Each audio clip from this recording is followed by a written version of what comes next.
श्रीमद् भागवत गीता की बातों को अपनाने से जीवन बेहतर बनता है।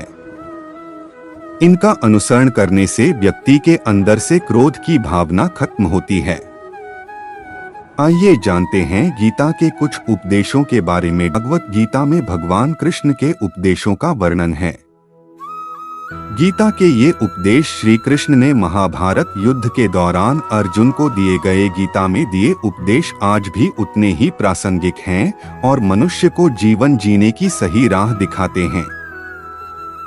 गीता की बातों को जीवन में अपनाने से व्यक्ति को खूब तरक्की मिलती है। दोस्तों, वीडियो में आखिरी तक बने रहे। इस वीडियो से आप सभी को बहुत कुछ सीखने को मिलेगा।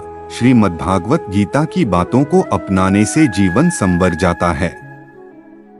इन बातों का अनुसरण करने से व्यक्ति के अंदर से क्रोध और ईर्ष्या की भावना खत्म होती है।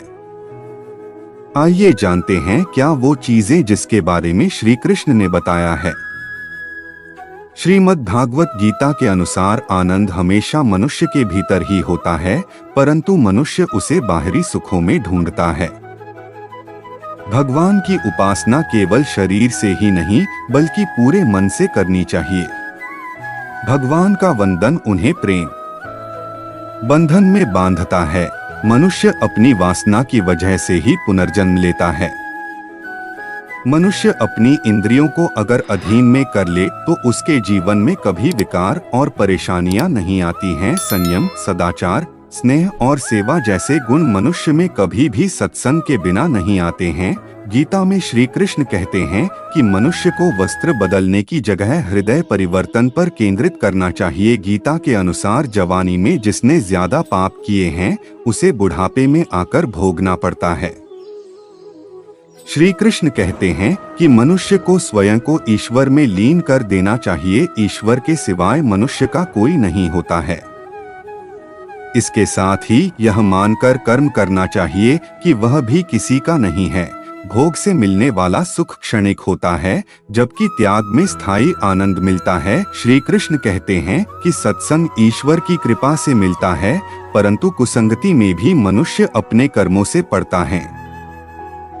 जैसे तेल समाप्त हो जाने पर दीपक बुझ जाता है, उसी प्रकार कर्म के सीन हो जाने पर भाग्य भी नष्ट हो जाता है। समय कभी एक जैसा नहीं होता, उन्हें भी रोना पड़ता है जो बेवजह दूसरों को रुलाते हैं। मन से ज्यादा उपजाऊ जगह कोई नहीं है, क्योंकि वहाँ जो भी कुछ बोला जाएगा बढ़ता जरूर है, चाहे फिर वह विचार हो, नफरत हो या फिर प्यार हो। जिन्होंने आपको कष्ट दिया है, कष्ट तो उन्हें भी मिलेगा। और यदि आप भाग्यशाली हुए तो ईश्वर आपको यह देखने का अवसर भी देगा। चमत्कार उन्हीं के साथ होते हैं जिनके मन में विश्वास होता है। मुश्किलें केवल बेहतरीन लोगों के हिस्से में आती है, क्योंकि वही लोग उसे बेहतरीन तरीके से अंजाम देने की ताकत रखते हैं।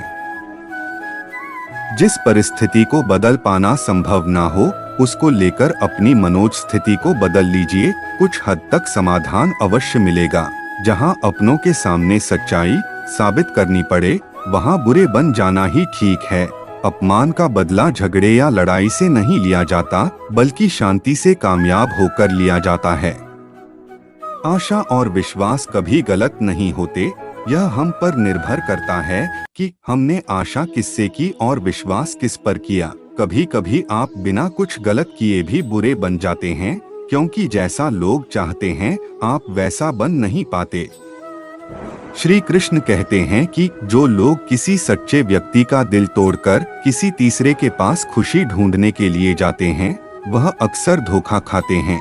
आपके हर कर्म का फल आपको किसी न किसी रूप में अवश्य प्राप्त होता है। सोच अच्छी रखो, लोग अपने आप अच्छे लगेंगे। नियत अच्छी रखो तो काम अपने आप ठीक होने लगेंगे। जब कोई हाथ और साथ दोनों ही छोड़ देता है, तब कुदरत कोई ना कोई उंगली पकड़ने वाला भेज देता है। उसी का नाम कान्हा है। प्रेम एक ऐसा अनुभव है जो मनुष्य को कभी परास्त नहीं होने देता, और घृणा एक ऐसा अनुभव है जो मनुष्य को कभी जीतने नहीं देता। प्यार या प्रेम एक ऐसा एहसास है जो किसी भी इंसान को कभी भी असफल नहीं होने देता, और अहंकार या घृणा वह एहसास है जो किसी भी इंसान को कभी भी सफल नहीं होने देता। जीवन ना तो भविष्य में है और ना ही अतीत में। जीवन तो बस इस पल में है, केवल इस पल में। जो मनुष्य अपने जीवन को अपने अतीत या अपने भूतकाल के भरोसे जीते हैं, उन्हें श्री कृष्ण मार्गदर्शन देते हुए कहते हैं कि मनुष्य का जीवन ना तो उनके भूतकाल में है और ना ही भविष्य काल में है। मनुष्य के जीवन का असली सुख उसके वर्तमान काल में ही है। इसलिए हर मनुष्य को अपने वर्तमान के जीवन का पूरा आनंद लेना चाहिए और निस्वार्थ भाव से सत्य कर्म करते रहना चाहिए। राधा ने श्री कृष्ण से पूछा, प्यार का असली मतलब क्या होता है? श्री कृष्णा ने हंसकर कहा, जहाँ मतलब होता है वहाँ प्यार ही कहाँ होता है। श्री कृष्ण कहते हैं कि जिस प्रेम के रिश्ते में स्वार्थ, अहंकार या मतलब होता है, वह रिश्ता प्रेम का रिश्ता कभी नहीं कहला सकता, क्योंकि प्रेम के रिश्ता निस्वार्थ होता है। यानी प्रेम के रिश्ते में कोई स्वार्थ नहीं होता। राधा कृष्ण का मिलना तो बस एक बहाना था, दुनिया को प्यार का सही मतलब समझाना था।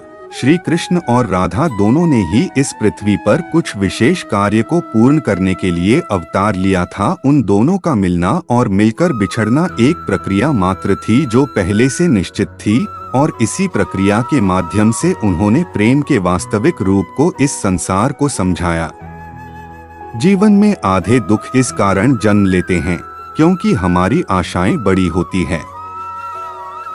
इन आशाओं का त्याग करके देखो, जीवन में सुख ही सुख है। मनुष्य के जीवन के दुखों का मुख्य कारण उसके खुद की आशाएं और इच्छाएं होती है।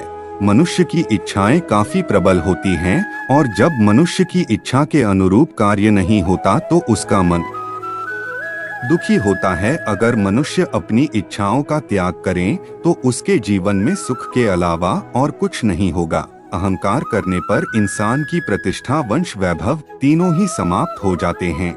जिस मनुष्य के मन में अहंकार का वास होता है, उस मनुष्य के जीवन से उसकी प्रतिष्ठा, उसका वंश और उसका वैभव तीनों समाप्त होते चले जाते हैं। बुरे कर्म करने नहीं पड़ते हो जाते हैं और अच्छे कर्म होते नहीं करने पड़ते हैं। मनुष्य को बुरे कर्म करने की आवश्यकता नहीं होती, बुरे कर्म खुद ही हो जाते हैं। पर अच्छे कर्म खुद से नहीं होते, मनुष्य को अच्छे कर्म स्वयं अपनी इच्छा से करने पड़ते हैं, तभी उसका जीवन सफल हो पाता है। जब आप प्रभु के साथ जुड़ जाओगे तो आपकी परीक्षा आरंभ हो जाएगी।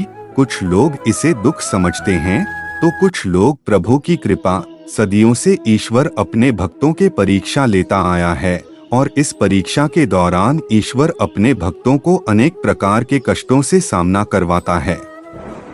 सामान्य मनुष्य इन कष्ट और दुखों को भगवान की पीड़ा समझकर भगवान से मुंह मोड़ लेता है, तो दूसरी तरफ सच्चे भक्त प्रभु का आशीर्वाद।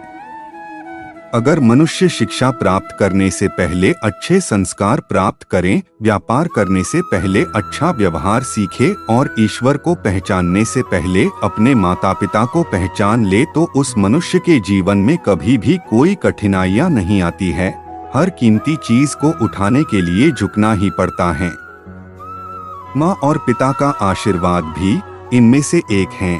श्री कृष्ण कहते हैं, जैसे हर कीमती वस्तु को उठाने के लिए मनुष्य को झुकना पड़ता है, ठीक उसी प्रकार माता पिता के आशीर्वाद को प्राप्त करने के लिए भी मनुष्य को झुकना ही पड़ता है। समझकर इन कष्टों का सामना करते हैं। स्वार्थ से रिश्ते बनाने की कितनी भी कोशिश करें, वो कभी नहीं बनते हैं, और प्रेम से बने रिश्तों को कितना भी तोड़ने की कोशिश करें, वो कभी नहीं टूटते। श्री कृष्ण कहते हैं कि जिस रिश्ते की शुरुआत स्वार्थ से हो वह रिश्ता कभी सफल नहीं हो पाता, और जिस रिश्ते की शुरुआत प्रेम से हो उस रिश्ते को दुनिया की कोई भी ताकत नहीं तोड़ सकती।